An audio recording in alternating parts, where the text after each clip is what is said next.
What's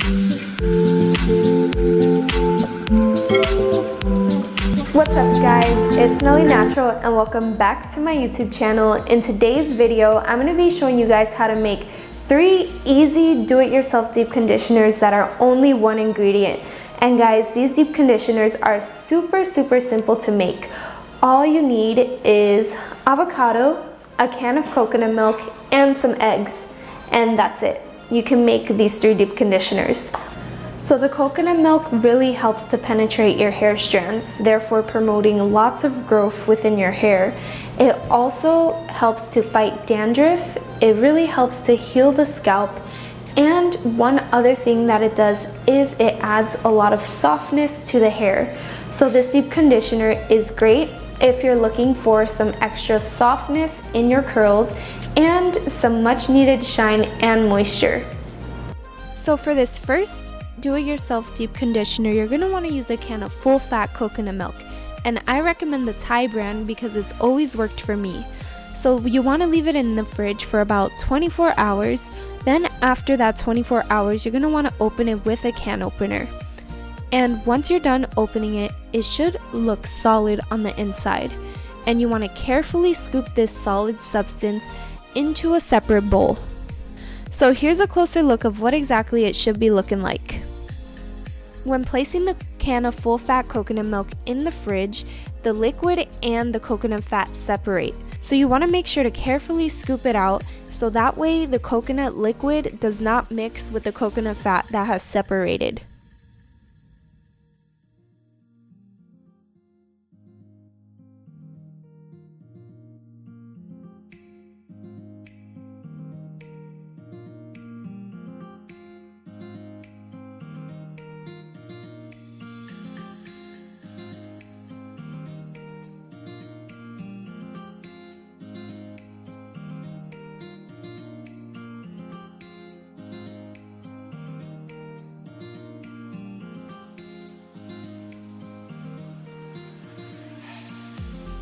Here's what everything is looking like once it's all scooped out of the can. And here's the leftover coconut milk that's in there that you do not want to add to this. After it's all in your mixing bowl, you're going to want to just blend it all thoroughly. And it may look like it's clumping up at first, but just keep on whisking and then you'll get this smooth, fluffy consistency that's perfect for any deep conditioner.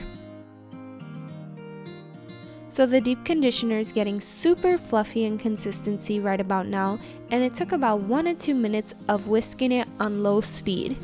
And of course you can customize this deep conditioner however you would like. You could add your own essential oils, your butters, things of that nature, but for the sake of keeping this recipe simple, I'm only going to add about a tablespoon of agave, which acts as a humectant in the curls, attracting moisture. But that's completely optional. You could just use the can of coconut milk and keep it at that.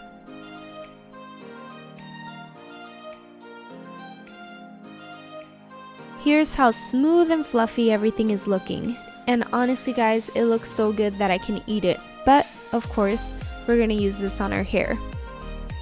Now this is an optional step, and of course you don't have to add it. You could just leave it at this and then apply it to your hair. But I'm just adding in this agave because it acts as a humectant, attracting moisture into your curls. So definitely I'm going to just add about a tablespoon of it into my mixture. After thoroughly mixing it, I'm just going to transfer it into a jar or an applicator bottle for easy application for the deep conditioning process. And this deep conditioner can last you about a week in the fridge up to a month in the freezer. But definitely smell it and make sure that it's still good before applying it to your hair. So here's the all finished results of the deep conditioner, and let me know if this is something that you guys would try in your curls. The next 1 ingredient deep conditioner that I'm going to show you is the avocado deep conditioner. Now avocado on its own is rich in potassium, which really helps to seal that hair cuticle, therefore protecting it and preventing damage and breakage to your hair. If your hair is feeling weak, then I definitely recommend trying the avocado deep conditioner, as it can help seal the cuticle, preventing even further damage. For this avocado deep conditioner, you're just gonna need 1 ripe avocado. Then you're going to want to cut that ripe avocado in half to access all of its amazing nutrients. Here's what my ripe avocado is looking like on the inside, and this is what yours should look like whenever you cut it. It should be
I'm just going to repeat the same process to the second egg, and I'm carefully cracking it, then separating it with my thumbs and carefully blocking the egg yolk so that way the egg yolk could go into my jar.